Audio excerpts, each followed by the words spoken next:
Hello, जय हिंद दोस्तों। स्वागत है आपका आपके अपने YouTube channel technical with SS में।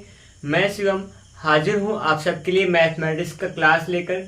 दोस्तों, आज के इस मैथ के मॉडल पेपर में आपको बहुत ही इंपॉर्टेंट सवालों पे चर्चा करने वाला हूं आपके साथ। यहाँ पर हम लोग पहला यहाँ पे जो टॉपिक हमारे पास है लाभ हानि पर सवाल लगाने वाला हूँ। यहाँ पे उससे संबंध में अगले चैप्टर का यहाँ जिक्र करते हुए आगे बढ़ेंगे और साधारण ब्याज की तरफ बढ़ते हुए इस क्लास को कवर करने वाले हैं।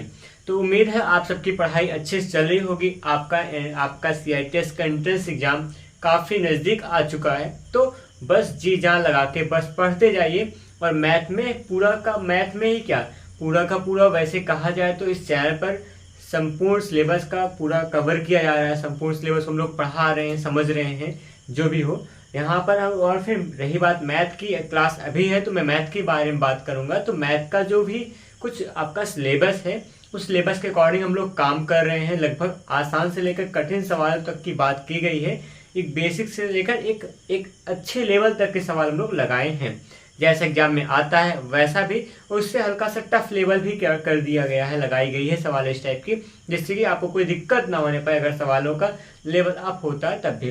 तो फिलहाल आप यहाँ पे वीडियो में आप अगर नए होंगे तो आप चैनल को सब्सक्राइब कीजिएगा, जिससे हम लोगों का यहाँ पर हम लोगों को सपोर्ट मिला करता है। आपका ये छोटा छोटा सपोर्ट, आपका छोटा छोटा सा सहयोग हमारे लिए बड़ा अहम हुआ करता है। चलिए क्लास की शुरुआत करते हैं। आज की क्लास में आप सबके साथ कुछ सवालों पे चर्चा करेंगे और कुछ नए कॉन्सेप्ट को सीखते हुए आगे बढ़ेंगे। तो यहाँ पे जो मॉडल पेपर लेके आया हूँ आज का, उसमें आपका लाभ हानि से संबंध में होगा कुछ सवाल, और कुछ सवालें होंगी जो आपके साधारण ब्याज को कवर करेंगी। चलिए शुरुआत करते हैं आज की क्लास का। तो सवाल नंबर जो पहला होने वाला है, पहला प्रश्न मैं लिख रहा हूँ। पहले प्रश्न की लैंग्वेज लिखा जाएगा और फिर इस लैंग्वेज के हिसाब से काम करेंगे, समझेंगे। अब समझिएगा, जैसे है प्रश्न की एक रेडियो को 500 रुपए में खरीद कर, एक रेडियो की बात हो रही है। एक रेडियो को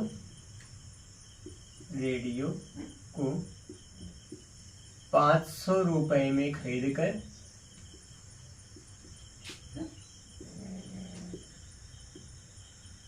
500 रुपए में खरीद कर यहाँ पर उसे 650 रुपए में बेचा जाता है। उसे 650 रुपए में बेचने पर प्रतिशत लाभ का मान निकालना है। हम सबको प्रतिशत लाभ ज्ञात करें। ठीक, ऐसे सामान्य में कुछ शॉर्ट करके लिख दिया हूँ। प्रतिशत लाभ क्या करें, ज्ञात करें। ये आपका प्रश्न है फिलहाल। तो यहाँ प्रश्न में है कि एक रेडियो को 500 रुपए में खरीद कर उसे 650 रुपए में बेचने पर यहाँ पर प्रतिशत लाभ हमको ज्ञात करना है। तो प्रतिशत लाभ की सवाल है दोस्तों। प्रतिशत लाभ के सवालों को कैसे कवर करेंगे उसको हम लोग समझने वाले हैं। फॉर्मूला भी लिखूंगा और तरीका भी आपको सिखाऊंगा। उससे पहले यहाँ पे मैं यहाँ पे इनका क्या कर दूंगा, बस अभी आपके लिए ऑप्शन लिख के दिखाता हूँ, देखिएगा। रही बात विकल्प की, तो है 20% है पहला विकल्प है 25% अगला विकल्प है, ठीक है। फिर है 30% है, और फिर यहाँ पे नेक्स्ट होने वाला है 35%। इस प्रकार से 4 विकल्प हैं। चारों विकल्प लिए आपको काम करना है और सवाल को हल करना है। कितना है 20%, 25%, 30 और यहाँ फिर क्या होगा 35% है, ठीक है। यहाँ पे देखिएगा प्रतिशत लाभ मान निकालना है। तो आपको अगर जानकारी हो तो क्या होता है, प्रतिशत लाभ बराबर फॉर्मूला होगा, प्रतिशत लाभ बराबर लाभ गुणा में, फॉर्मूला में लाभ होगा गुणा में 100 बटा में क्या होता है, क्रय मूल्य होगा, ठीक है, क्रय मूल्य। ये है प्रश्न आपका। प्रतिशत लाभ बराबर लाभ गुणा 100 बटा में क्रय मूल्य होगा।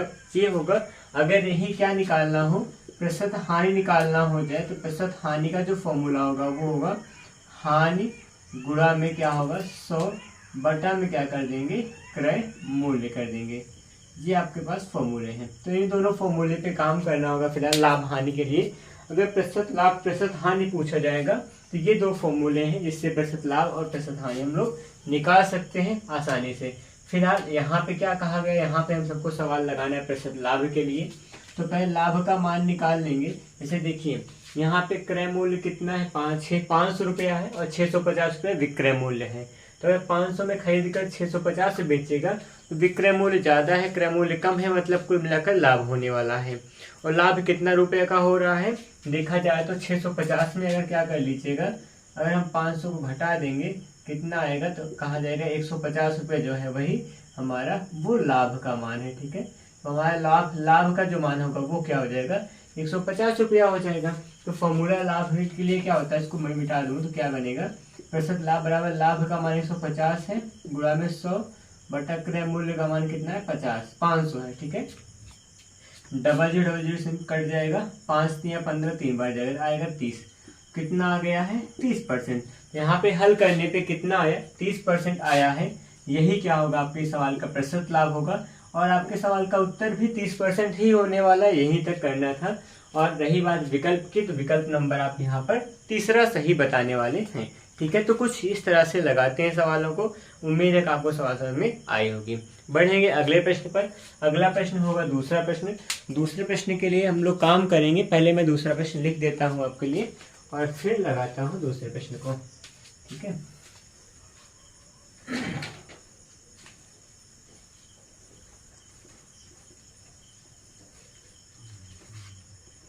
तो सवाल नंबर 2 सामने आने वाली है। लिखा गया है कि एक कैलकुलेटर को 200 रुपये में खरीद कर, यहाँ भी क्रय विक्रय की बात कही गई है।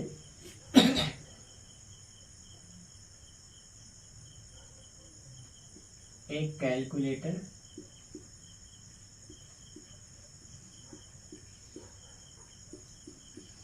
कैलकुलेटर को क्या कहा गया है, 200 रुपये में खरीद कर,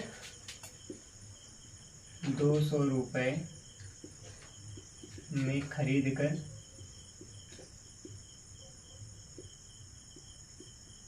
कितने में, 160 रुपये में बेचा जाता है।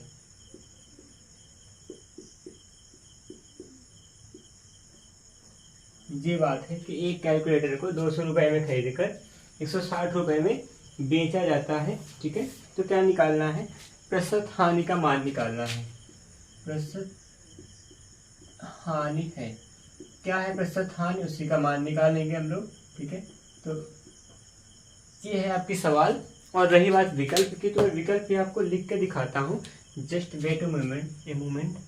यहाँ पे आएगा 10% है पहला मान है, दूसरा मान है 20% है, फिर है 30% है, और फिर यहाँ पर 35%। इस सवाल के लिए हम लोग चारों विकल्पों पर काम करेंगे और सवाल को हल करेंगे। फिलहाल यहाँ पे देखिएगा लिखा गया है कि कैलकुलेटर को 200 रुपये में खरीदा गया है और 160 रुपये में बेचा गया है। ठीक है, तो कुल मिलाकर विक्रय मूल्य का कम है, मतलब कि घाटे में बेचा गया है। इस घाटे के सौदे के लिए हानि हुई है और हानि का मान निकालना है। क्लियर हुआ, हानि का मान निकालना। हानि बराबर क्या होता है, मतलब खरीदा था 200 में 160 बेच दिया, कितने का कम भी बेचा है, 40 रुपये कम बेचा है। हानि को क्या करेंगे, हानि का मान कैसे निकालें, क्रय में विक्रय को घटाते हैं। कुल मिलाकर क्रय मूल्य में से विक्रय मूल्य को घटाएंगे तो क्या आएगा, हानि आएगा। तो आपका जो हानि का मान लिखा जाएगा, तो वो ऐसे मैं लिख रहा हूँ, हानि बराबर होगा, वैसे 200 रुपया था, इसमें से 160 घटा देंगे, कितने रुपए की हानि हुई है, 40 रुपए की हानि हुई है। फिलहाल यहाँ प्रतिशत हानि का मान निकालना है, तो प्रतिशत हानि बराबर हानि गुणा 100 बटा क्रय मूल्य, हानि गुणा में 100 बटा में क्रय मूल्य 200 हो जाएगा, डबल जीरो कट जाएगा, और यहाँ पे 2 से काटेंगे 20 बार जाएगा, 20 में 40 होता है, कितना आ जाएगा आपका 20% आपका मान आएगा, जो कि क्या होगा, यहाँ की प्रतिशत हानि होगी। तो यहाँ पे प्रतिशत हानि का मान 20% आया है। और रही बात ऑप्शन नंबर सेकंड, आपके सवाल का सही उत्तर होगा। क्लियर हुआ सारी बातें। तो यहाँ पे प्रतिशत हानि का मान निकालना था, आसानी से हम लोग कर पाए। तो ये यहाँ पे प्रतिशत लाभ और हानि को निकालने का बहुत आसान सवाल का आसान सा तरीका है। आगे बढ़ेंगे, अगली नई सवालों के लिए काम करेंगे। तो देखते हैं आगे, देखिएगा यहाँ पे आगे की सवाल आपके सामने आएगी जस्ट इसके बाद तीसरी होगी। और तीसरा प्रश्न जो होगा वो इन सबसे थोड़ा सा हल्का सा तरीका और कॉन्सेप्ट सब कुछ हटने वाला है। यहाँ पे कुछ नए फॉर्मूले आप सीखोगे, कुछ नए तरीके सीखोगे। अगर सीखने की बात हो तभी यहाँ पे आप आगे देखने वाले हो। सवाल नंबर 3 होगा, और तीसरे सवाल में लिखा गया है कि जब 12 वस्तुओं का क्रय मूल्य 12 वस्तुओं का क्रय मूल्य क्या हो रहा है, 16 वस्तुओं के विक्रय मूल्य के बराबर है। ठीक है, जब 12 वस्तुओं का क्रय मूल्य 12 वस्तुओं का क्रय मूल्य, यहाँ 12 वस्तु लिख देंगे,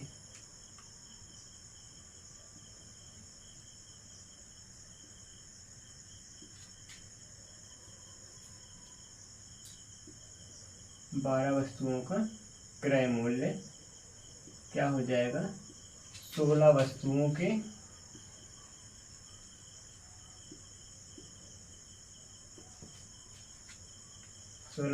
के विक्रय मूल्य के बराबर हो, विक्रय मूल्य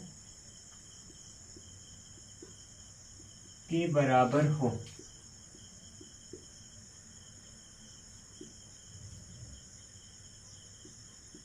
तो निकालना क्या हमको, तो प्रतिशत हानि का मान निकालना है। ठीक है, प्रतिशत हानि हमको ज्ञात करना है। तो प्रश्न में क्या लिखा गया है फिलहाल कि जब 12 वस्तुओं का क्रय मूल्य 16 वस्तुओं के विक्रय मूल्य के बराबर हो तो हमको प्रतिशत हानि निकालना है। तो यहाँ पे मैं कुछ बात बताने वाला हूँ कि क्या होने वाला होगा जब भी आपको कुछ ऐसे मान निकालने हो, जैसे क्या हो जाए कि कहा यह गया हो, कभी भी कोई सवाल आए कि मतलब कुछ वस्तुओं के क्रय मूल्य को किसी अन्य वस्तुओं के विक्रय मूल्य के बराबर कह दिया जाता हो।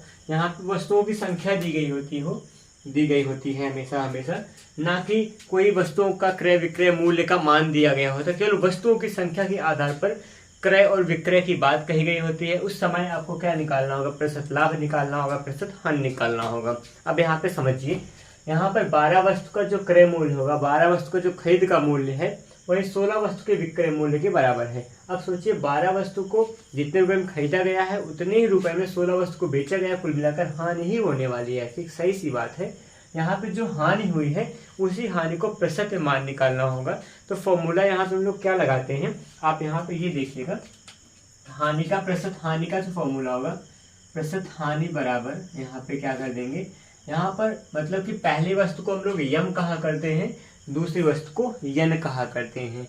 पहली वस्तु को यम कहेंगे, दूसरी वस्तु को यन कहेंगे। तो यहाँ पर क्या होता है, हमेशा यम और यन में अंतर, यम और यन में अंतर होगा, बटा में क्या होता है यन होगा, गुणा में क्या कर देंगे 100 कर देंगे।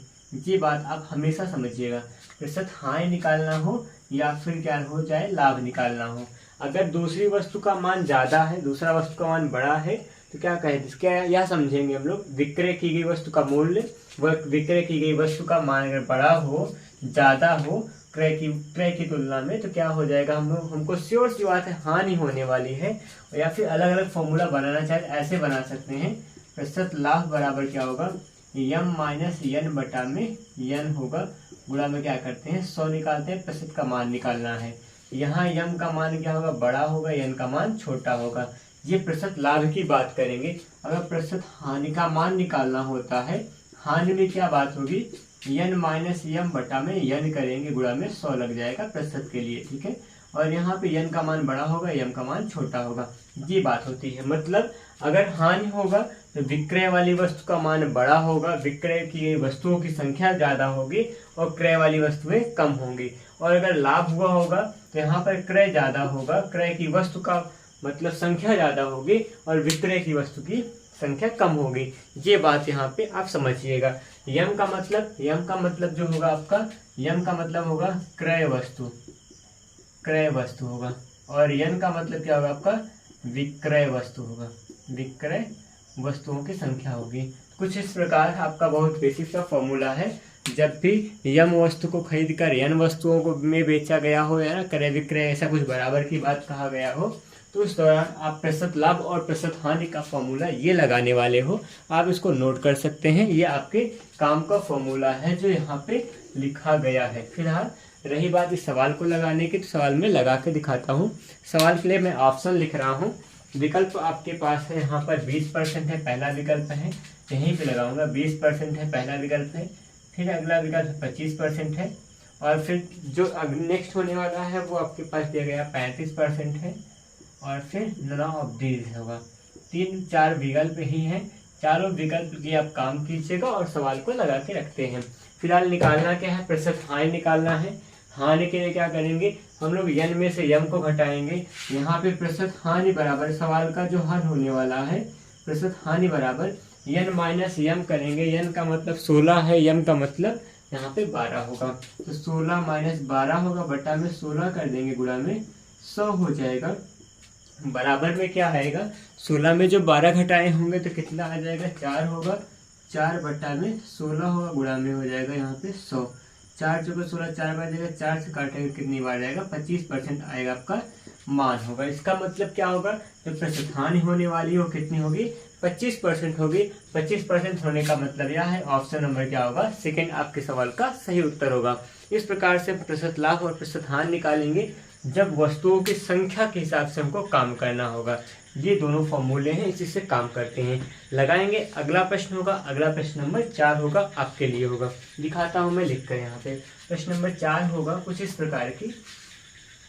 यहाँ पे थोड़ा सा परिवर्तन होगा ही बस, फॉर्मूले मान में ना, उनकी वैल्यू में, उनके भाषा में परिवर्तन होगा। सवाल नंबर 4 होगी, जो कि क्या है इसमें लिखा कि 25 वस्तुओं का क्रय मूल्य। यहाँ पे देखिएगा कुछ नया देखेंगे, जब क्या हो जाए 25 वस्तुओं का क्रय मूल्य क्या है, 20 वस्तुओं के विक्रय मूल्य के बराबर है। 20 वस्तुओं के विक्रय मूल्य के बराबर है, ठीक है। ये चीज यहाँ पे हमको बताया गया है, विक्रय मूल्य के बराबर है।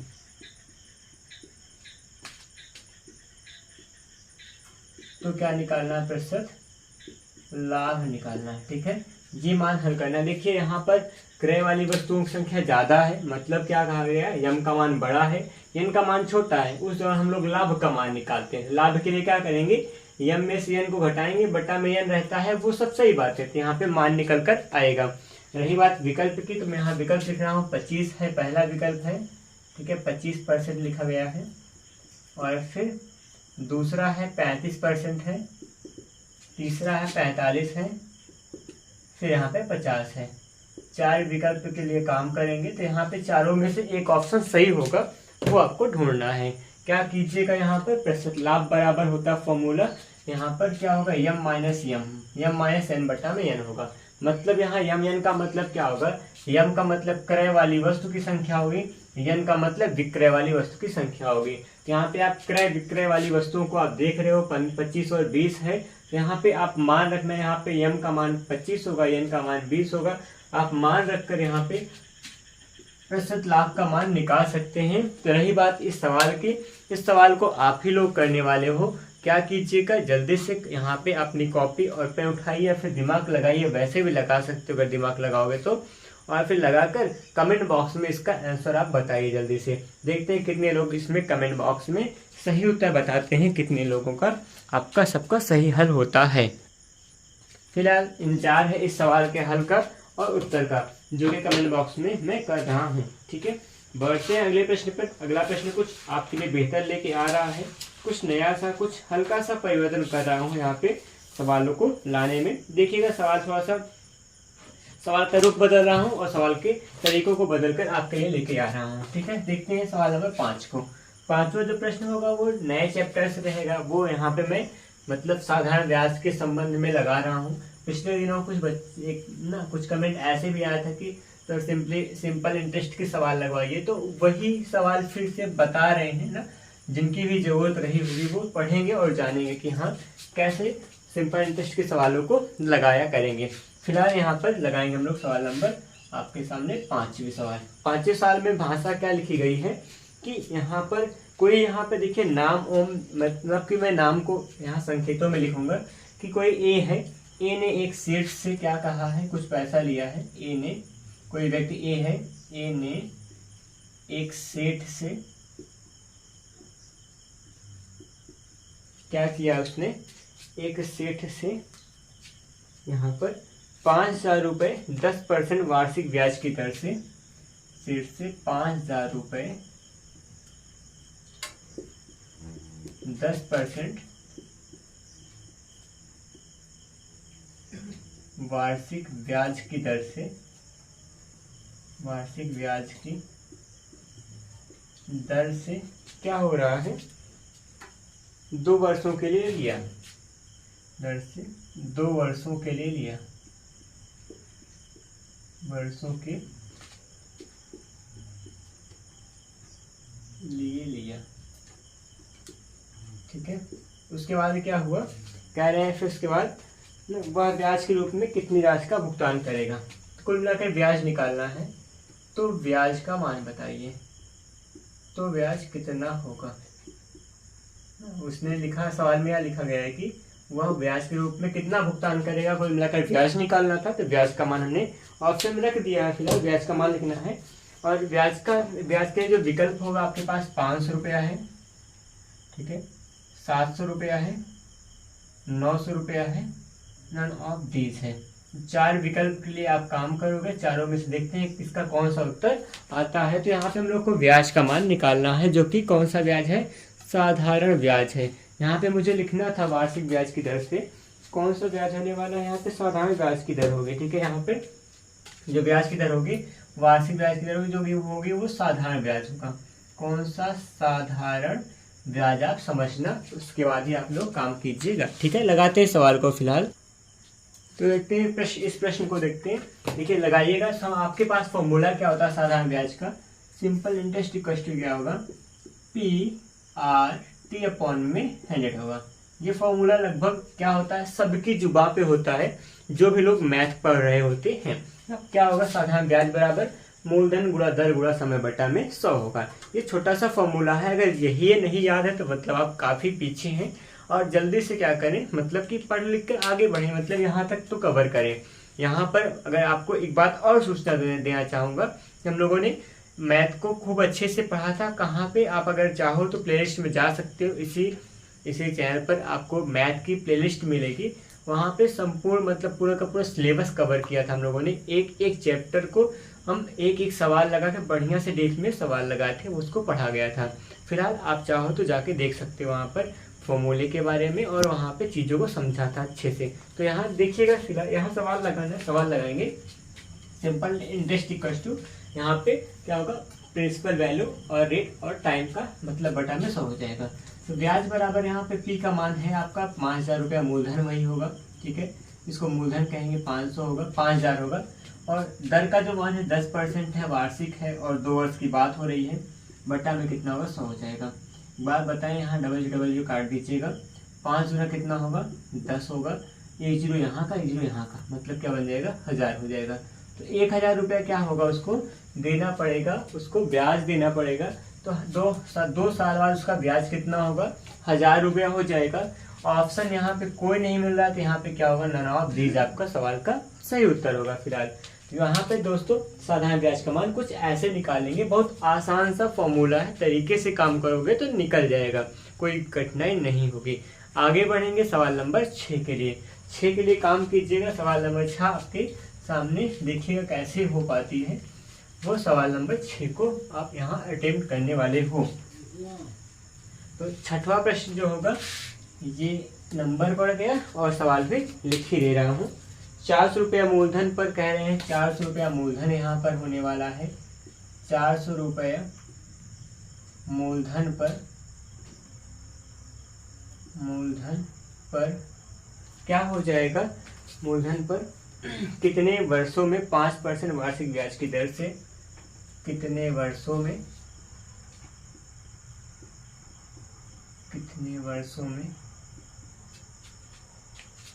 5% वार्षिक साधारण ब्याज की दर से, 5% वार्षिक साधारण ब्याज होने वाला है यहाँ पे, साधारण ब्याज की दर से, साधारण ब्याज की दर से क्या हो रहा है, साधारण ब्याज की दर से, वार्षिक साधारण ब्याज की दर से, साधारण ब्याज जो हो जाएगा, वार्षिक दर लिख देना, अच्छा नहीं, रुकिए कुछ सेकंड, वार्षिक दर से, वार्षिक दर से साधारण ब्याज। थोड़ा सवाल में भाषा कमी करें, भाषा इतना लिखेंगे तो कैसे होगा। वार्षिक दर से साधारण ब्याज क्या हो जा रहा है, कुछ रुपया हो रहा है, साधारण ब्याज 100 रुपया हो जाएगा, 100 रुपया होगा। ये प्रश्न है, तो यहाँ प्रश्न को मैं थोड़ा समझाता हूँ। 400 रुपया मूलधन है जिस पर कितने वर्ष में 5% वार्षिक ब्याज की दर से साधारण ब्याज का मान कितना हो जाएगा, 100 रुपया हो जाएगा। ये प्रश्न है, तो इसी प्रश्न के लिए काम करना है। लिखा है 4 वर्ष है, 4 वर्ष है, 5 वर्ष है, ठीक है, 6 वर्ष है और फिर 7 वर्ष है। इस प्रकार से यहाँ पे एक मतलब कि क्रम से 4, 5, 6, 7 वर्ष की बात कही गई है। ये 4 विकल्प हमारे पास है, चारों विकल्प लिए काम कीजिएगा। देखते हैं, सवाल लगाते हैं यहाँ पे। तो यहाँ पे लिखा है 400 रुपया मूलधन है, मूलधन का मतलब पी का मान 400 दिया गया आपके पास, ठीक है। और फिर यहाँ पे दर का मान जो है, रेट है 5% है, और साधारण ब्याज का मतलब जो सिंपल इंटरेस्ट एसआई का मान है वो 100 रुपया दिया गया है। ये इतना हमको गिवन डेटा है। आपको निकालना क्या है, वर्ष का मान निकालना है। समय निकालेंगे तो फॉर्मूला वही सिंपल इंटरेस्ट लगाएंगे, पी आर टी अपॉन में 100 हो जाएगा। यहाँ से आप टी का मान निकाले चाहे तो यहाँ पर छान तो छान रखिए, मान रख सकते हैं। 95 करें क्या हो जाएगा, टी का मान निकालना है तो एस आई हो जाएगा, एस आई इंटू में 100 होगा, पूरे का बटा क्या होगा, पी इंटू आर होगा। यह में था, गुणा में गया, ठीक है, गुणा में था ना, भाग में आ जाएगा, इतना हुआ। यहाँ पे टाइम का मान निकालने के लिए सिंपल इंटरेस्ट का मान कितना है, 100 था, गुणा में यहाँ पे 100 हो जाएगा, पूरे का बटा पी का मान है यहाँ पे 400, ठीक है, गुणा में यहाँ पे आर का जो मान निकल रहा है वो आएगा 5 आएगा। यहाँ पे देखिए डबल जो कैंसिल हो जाएगा, कोई भी काट देंगे, और 5 चौके 20 होगा, 5 चौके 20 होगा, 20 पंचे कितना हो जाएगा 100, यहाँ 20 पंचे 100, 5 बार कटा, टाइम का मान कितना हो जाएगा 5 होगा, और भी क्या होगा वर्ष में होगा, कि यहाँ पे जो दर और था सब कुछ वार्षिक था, ठीक है, इसलिए क्या होगा 5 वर्ष, जो 5 आएगा वो वर्ष में आएगा। यही 5 वर्ष क्या होने वाला है, समय होने वाला है। तो आपके सवाल का सही उत्तर क्या होगा, ऑप्शन नंबर सेकेंड, जो कि लिखा है 5 वर्ष है। इस प्रकार से यहाँ पे कुछ भी पूछेगा या साधारण ब्याज से संबंध में कोई भी सवाल पूछेगा तो ऐसे कुछ कर देंगे। एक बात और कुछ फॉर्मूला लिख देता हूँ, जैसे यहाँ पे फॉर्मूला भी लिख देता हूँ। अमाउंट का मतलब मिश्रधन कहते हैं, अमाउंट इक्वल टू मिश्रधन का मतलब क्या होगा, मूलधन प्लस में साधारण ब्याज होता है। मूलधन प्लस में, मूलधन का मतलब प्रिंसिपल प्लस में साधारण ब्याज का मतलब ऐसा ही हो जाएगा। तो कह सकते हैं ए इक्वल टू क्या हो जाएगा, पी प्लस में यहाँ पे एस आई का मान होता है पी आर टी होता है, बटा में 100 हो जाएगा। तो amount equal to P common लीजिएगा, 1 प्लस में आर टी अपॉन में 100 होगा। तो अगर कहीं फॉर्मूला ऐसे भी लिखा करते हैं, क्या होगा, मिश्रधन बराबर P into 1 plus R T upon में 100 हो जाएगा। इस प्रकार से ये फॉर्मूला का कहीं भी यूज करना होगा तो हम लोग करेंगे। ये है यहाँ पे फॉर्मूला, किसका फॉर्मूला है ये, मिश्रधन का मान जब भी मिश्रधन का जिक्र करेंगे तो वहाँ पे आपको लगाना पड़ेगा। बढ़ेंगे अगले प्रश्न पर। अगला प्रश्न क्या होगा, 7वां होगा। 7वां भी इसी टॉपिक से रिलेटेड है। 7वें प्रश्न को देखिए, अटेम्प्ट करते हैं।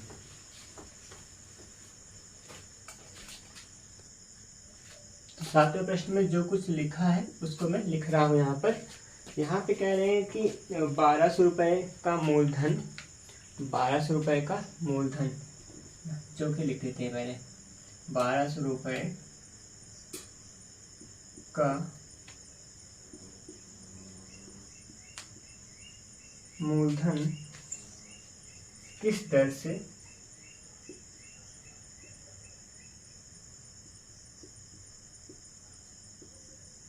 से 2 वर्षों में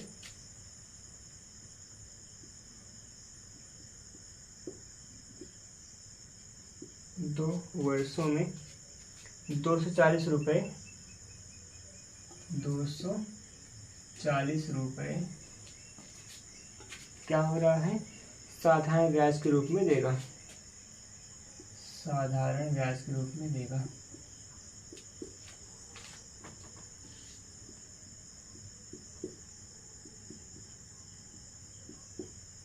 रूप में देगा। फिलहाल ये है प्रश्न यहाँ पे। और रही बात, विकल्प लिख देता हूँ फिर काम करो। 5%, 15% पहला है, 10% है, फिर अगला 5% दिया गया है, फिर यहाँ पे 20% है। इस प्रकार से आपके पास 4 विकल्प हो चुके हैं और इसी 4 विकल्प के लिए काम कीजिएगा। तो प्रश्न में लिखा है कि 1200 रुपये का मूलधन है और वो किस दर से दर का मान निकालना है, 2 वर्ष में 240 रुपये साधारण ब्याज के रूप में देगा। साधारण ब्याज का जो रूप है मतलब 240 रुपया होने वाला है, तो साधारण ब्याज का मान 240 है, मूलधन का मान 1200 रुपया है और फिर यहाँ पे समय का मान 2 वर्ष है, यहाँ दर का मान निकालना है।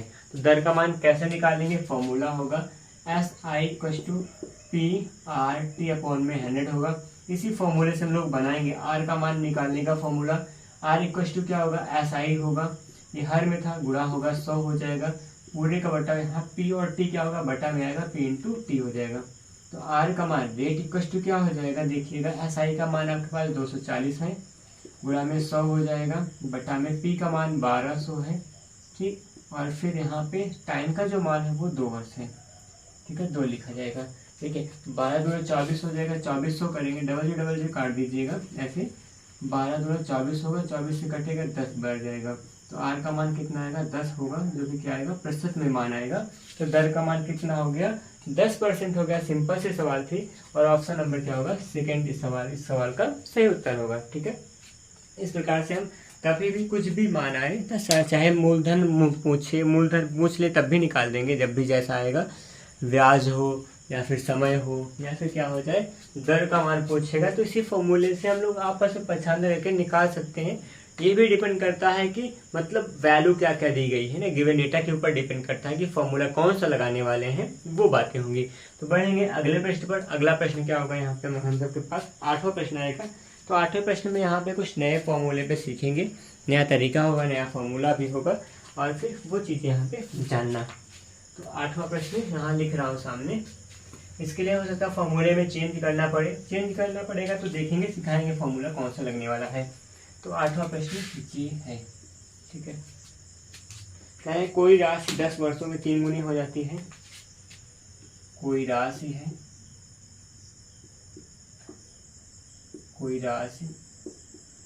10 वर्षों में 3 गुनी हो जाती है, 3 गुनी हो जाती है।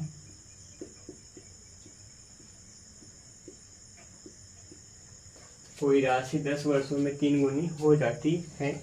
उसके बाद कुछ और कह रहे हैं, साधारण ब्याज की वार्षिक दर क्या है। साधारण ब्याज की वार्षिक दर, साधारण ब्याज की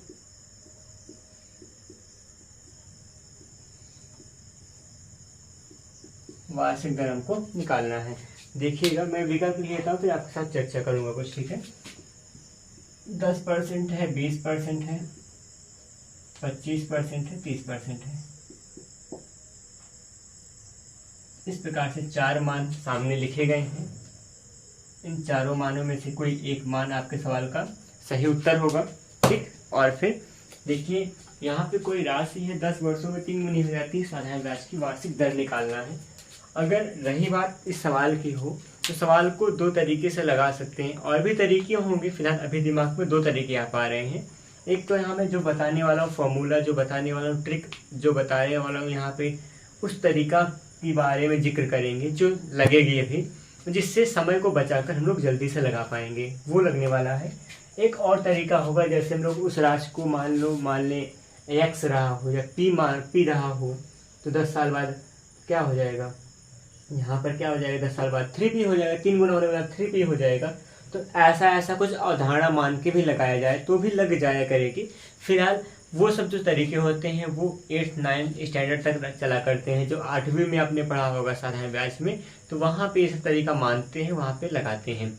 जबकि यहाँ पे हम लोग जो भी पढ़ रहे हैं, जो भी एग्जाम की तैयारी कर रहे होते हैं, तो वहाँ पे तरीका वहाँ पे हम लोग शॉर्ट ट्रिक या फॉर्मूले का जिक्र कर रहे होते हैं, तो उसके हिसाब से काम करेंगे। तो बहुत बेसिक कॉन्सेप्ट यहाँ पे ना करके हम लोग फॉर्मूला लगाएंगे।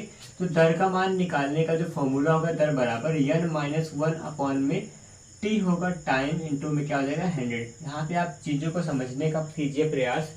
दर का मान यहाँ निकालेंगे, प्रतिशत में मान निकालना है। अगर n का मतलब गुना होगा चाहे जय गुना हो रहा होगा, t का मतलब समय होगा। अब अगर दर का मान पूछेगा तो n माइनस 1/t इंटू 100 कर देंगे, ये पहला काम होगा। अगर मान लीजिए यही क्या पूछ ले, समय का मान पूछ ले, तो समय यहाँ तिरछा गुणा करेंगे, समय t यहाँ आ जाएगा, r नीचे आ जाएगा, तो t बराबर क्या हो जाएगा, n माइनस 1 बट्टा में r इंटू 100 हो जाएगा। ये फॉर्मूला बन जाएगा। तो चाहे दर का मान निकालना हो या समय का मान निकालना हो, दोनों के दोनों केस में हम लोग इसी फॉर्मूले का जिक्र करेंगे, इसी फॉर्मूले का उपयोग करेंगे। तो फिलहाल अगर आपके सामने फॉर्मूला लिखा जा चुका है, विकल्प है, सवाल है, सब कुछ हो चुकी है, सवाल लगा ही लेते हैं। यहाँ दर का मान क्या होगा, n का मान कितना गुना, 3 गुना था, 3 में से घटाएंगे यहाँ पर, बटा में समय 10 वर्ष था, गुणा में 100 हो जाएगा। 3 में से जब 1 घटेगा कितना आएगा, 2 बटा में 10 व गुणा में 100 होगा। ये 10 से यहाँ पे काटेंगे, 10 बार जाएगा, 10 दूना कितना हो जाएगा, 20% होगा। यही दर का मान था।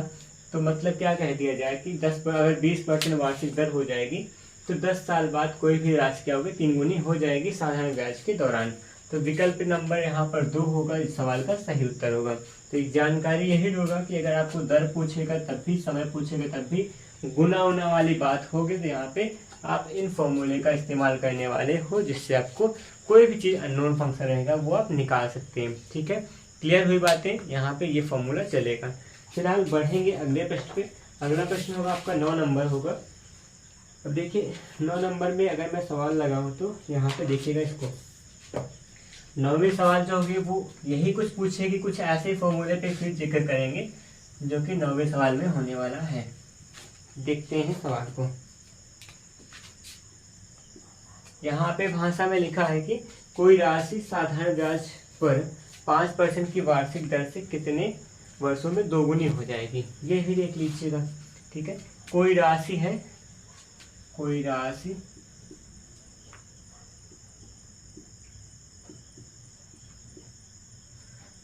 साधारण ब्याज पर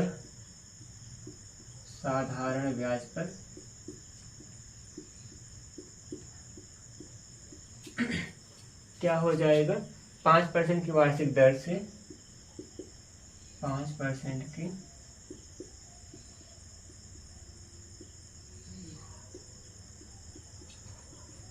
वार्षिक दर से कितने वर्षों में,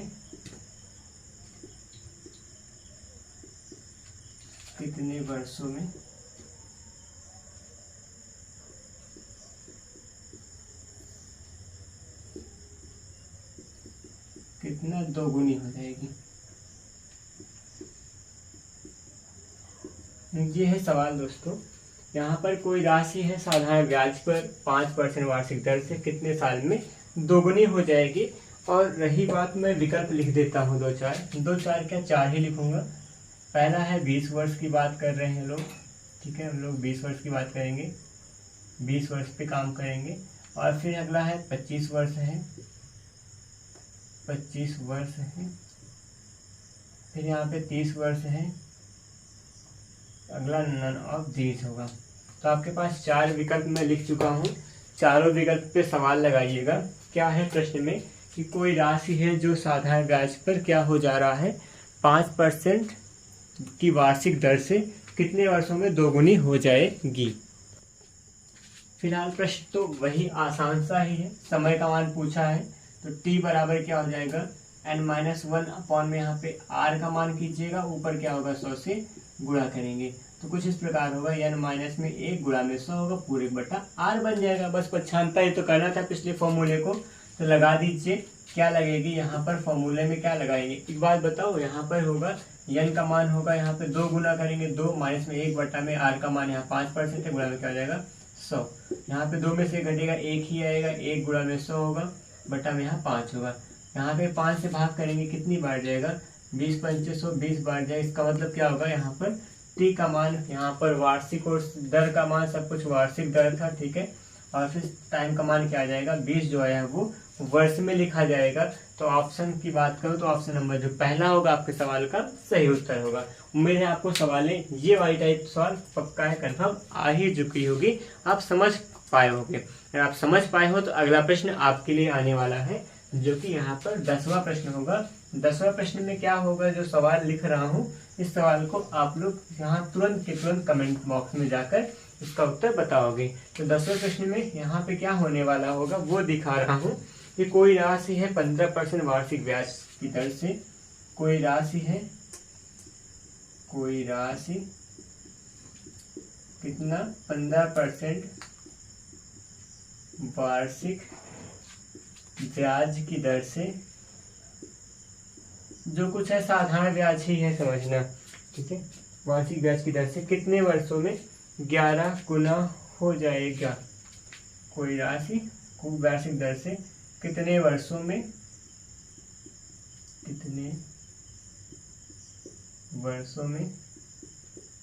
11 गुनी हो जाएगी।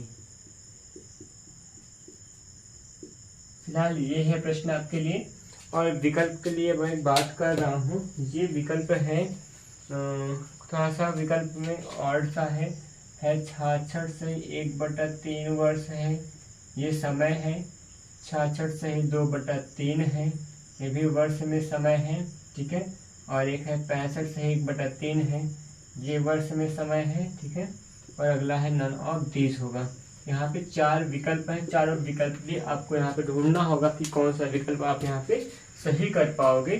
फिलहाल यहाँ पे सवाल में कोई राशि है 15% वार्षिक ब्याज की दर है, आर का मान दिया गया है, कितने वर्षों में, यहाँ टाइम का मान निकालना है, 11 गुनी हो जाएगी, सवाल लगाएंगे, टी बराबर होगा n-1 इंटू में 100 कर दीजिएगा और फिर क्या बनेगा अपॉन में यहाँ पे आर होगा।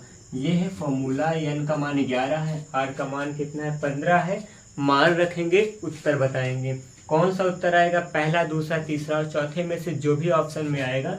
सवाल नंबर 10 के साथ यहाँ पे आप जब भी आंसर आप बताते हैं तो क्या कीजिए 10 लिखिए पहले, फिर वहाँ पे गैप लगाओ या फिर ब्रैकेट लगा के, इसको ब्रैकेट में लिखकर आप ऑप्शन का नंबर लिख सकते हैं या फिर ऑप्शन में जो भी अंक होता है उसको लिख सकते हैं। अंक ना लिख पाए तो ऑप्शन का number first, second, third, fourth कुछ भी कर सकते थे। फिर ना 10 का जो भी आंसर होगा आप उसको कमेंट में बताने वाले हो, आपके कमेंट में आपके आंसर का वेट कर रहा हूँ, ठीक है। बढ़ते हैं अगले प्रश्न पर। अगला प्रश्न जो आएगा देखते हैं आपके लिए क्या कैसा लेकर आ रहा हूँ। इसके बाद 11वां प्रश्न है।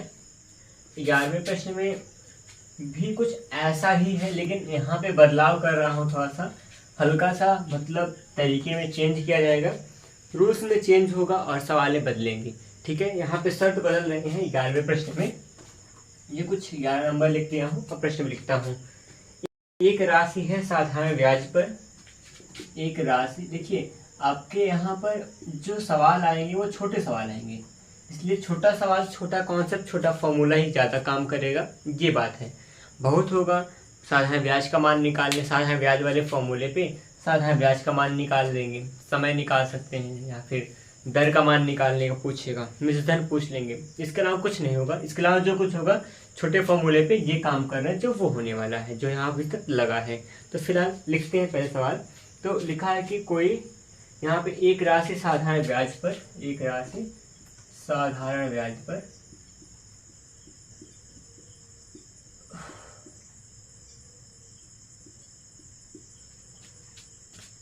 5 वर्षों में 3 गुनी हो जाती है, ब्याज पर 5 वर्षों में 3 गुनी हो जाती है।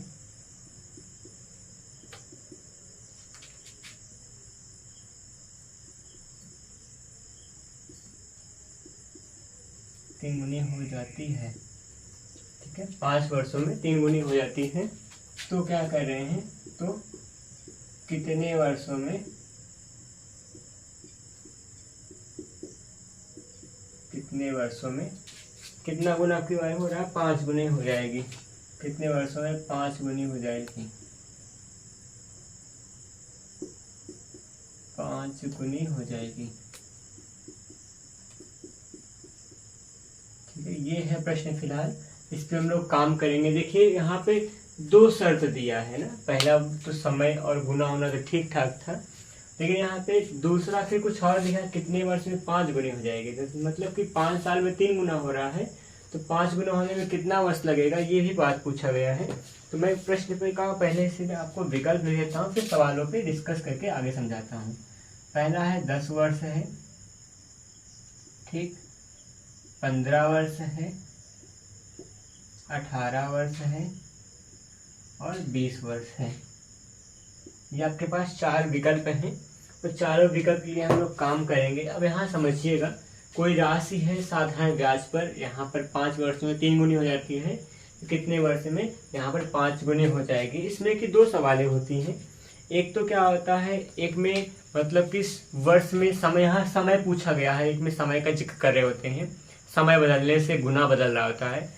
दूसरे में क्या होता है कि दर बदलने से गुना बदल रहा होता है ना, दूसरे में दर बदलता है फिर तब गुना बदलते हैं। ये 2 टाइप के सवाल लगाते हैं। तो यहाँ पे पहली टाइप में जो होगा उसका फॉर्मूला लिख रहा हूँ। फॉर्मूला कुछ ऐसा होता है, n1 - 1 अपॉन में टाइम है तो t1 कर देंगे, ठीक है, बराबर क्या होगा n2 माइनस में 1 अपॉन में t2 हो जाएगा, ठीक है। इस प्रकार से सब फॉर्मूला लगाते हैं। जैसे n अपॉन में n - 1 अपॉन t हमने पढ़ा था, यहाँ पे n1 - 1 अपॉन t1 हो जाएगा। दूसरा शर्त है n2 - 1 अपॉन t2। इस प्रकार से ये पहले शर्त के लिए फॉर्मूला है, दूसरे शर्त के लिए फॉर्मूला है। अगर आपका समय के संबंध निकालने की बात होगी तो आप जो फॉर्मूला लिखा हूँ इस फॉर्मूले का जिक्र करोगे। ये किसके संबंध में, आपको दिख रहा है कि समय के संबंध में फॉर्मूला बनाया गया है। समय के बारे में जब भी जिक्र किया गया होगा तो समय का मान पूछ रहा होगा तो वहाँ पे ये फॉर्मूला आप लगाने वाले होंगे। अगर कहा जाए कि क्या हो जाए, अगर आप दर के बारे में, दर के मतलब परिप्रेक्ष्य में पूछे सवाल, तो यहाँ पे दर के लिए क्या करेंगे, n1 माइनस में 1 अपॉन में r1 होगा, बराबर क्या हो जाएगा n2 माइनस 1 अपॉन में r2 होगा। यहाँ पे समय की जगह पे दर का जिक्र हम लोग भी कर देंगे बस, और कुछ नहीं होने वाला है। जहाँ पे t1 t2 है वहाँ पे r1 r2 बना देंगे और सवाल वही टाइप का लगेगी। तो कुछ नहीं था, ये फॉर्मूला था। इसी फॉर्मूले पे हम लोग सवाल लगाएंगे इस वाले सवाल को। तो चलिए करते हैं शुरुआत अभी इस सवाल की। 11वें नंबर के सवाल में क्या होगा, 5 वर्ष है, पहले 5 वर्ष में 3 गुना हो रहा था। शुरुआत का 3 - 1/5 वर्ष कर देंगे, बराबर में कितना गुना करना, 5 गुना करना, -1 अपॉन में t2 कर दीजिएगा।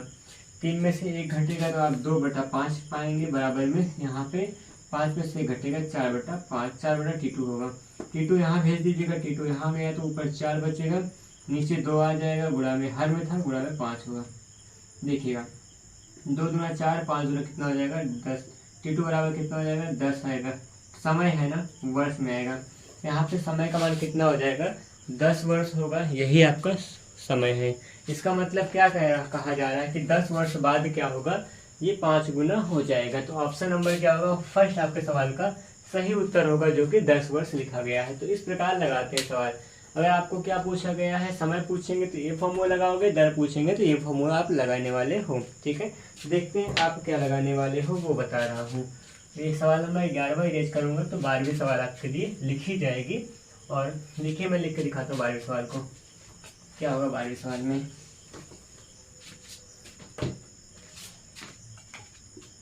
12वां प्रश्न है। 12वें प्रश्न में लिखाया गया है कि एक राशि साधारण ब्याज पर, एक राशि है कोई, एक राशि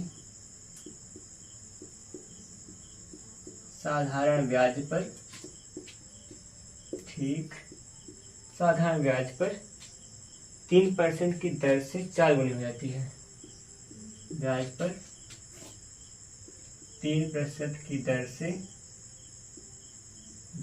कितना गुनी, 4 गुनी हो जाती है, 4 गुनी हो जाती है। तो किस दर से क्या हो जाएगी, वह 7 गुनी हो जाएगी, वह 7 गुनी होगी।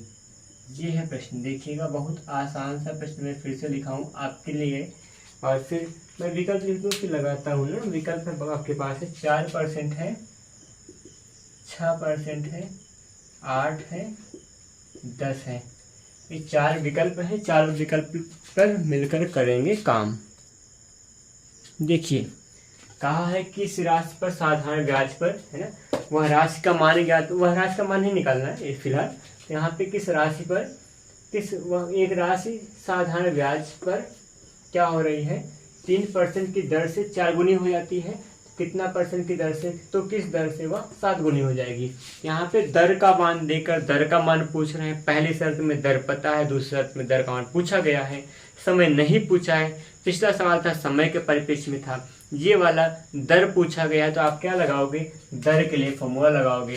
क्या होने वाला है, n1 minus 1/r1 = n2 minus 1/r2 होगा। देखिएगा इस फॉर्मूले पे काम करें, आप लोग काम करेंगे क्या होगा, n1 का मान क्या होगा, 4 गुना था पहले, 4 माइनस 1 बटा में दर का मान पहले 3 था, बराबर में कितना गुना होना, 7 माइनस 1 बटा में r2 कर दीजिएगा। 4 में से घटेगा 3 बटा 3 बराबर में 7 में से घटेगा 6 बटा में r2 होगा। 3 कट जाएगा, r2 यहाँ भेजेंगे तो r2 बराबर क्या होगा, 6, जो कि क्या होगा, दर का मान होगा। यही दर का मान है, r2 का मान 6% होगा। और रही बात विकल्प की, विकल्प नंबर क्या होगा, सेकंड होगा, आपके सवाल का सही उत्तर होने वाला है। तो इस प्रकार से यहाँ पे सवालों को हम लोग अटेम्प्ट करते हैं। ठीक है, तो उम्मीद है आपको सवाल यहाँ वाली ये आपकी समझ में आई होगी। देखिए आसान था, प्रश्न था। यहाँ पर जब भी जितने भी अभी हम लोग सवाल लगाए हैं सब के सब कुछ खास विशेष कॉन्सेप्ट पर, विशेष रूप पर आधारित थे, है ना। यहाँ पे इन सारे सवालों को हम लोगों ने अटेम्प्ट किया। उम्मीद है कि आपको सभी के सभी सवाल समझ में आई होगी। किसी भी सवाल में अगर डाउट लगे, किसी टॉपिक पे डाउट लगे, कोई नया चैप्टर पढ़ने का इरादा हो, कोई आपको आपके सिलेबस का कोई भी चैप्टर है जो नहीं आता हो, तो आप कमेंट में जाकर बताएंगे और हम लोग उसको, मैं क्या करूँगा, उस चैप्टर को लेकर आऊँगा, आपके लिए लगा के दिखाऊँगा और आपके लिए उस खास उसी चैप्टर से ज़्यादा से ज़्यादा मॉडल पेपर लाने का प्रयास करूँगा। फिलहाल इस क्लास में कुछ इतना ही पढ़ेंगे, मिलेंगे नए क्लास में कुछ नए सवालों के साथ। ठीक है, आप पढ़ते रहिए आराम से, कोई दिक्कत नहीं है। जितना भी समय है उसका सदुपयोग करेंगे तो आपको बहुत फ़ायदा होगा। अगर कोई टॉपिक ना आ रहा हो तो आप प्ले लिस्ट में जाकर आप उस टॉपिक पर वीडियो देख सकते हैं। सारे टॉपिक पर वीडियो बने हुए हैं और क्लास आप अच्छे से लीजिए, सब कुछ सही हो जाएगा। फिलहाल वीडियो में बने रहेंगे। धन्यवाद, मिलते हैं नई क्लास में। जय हिंद।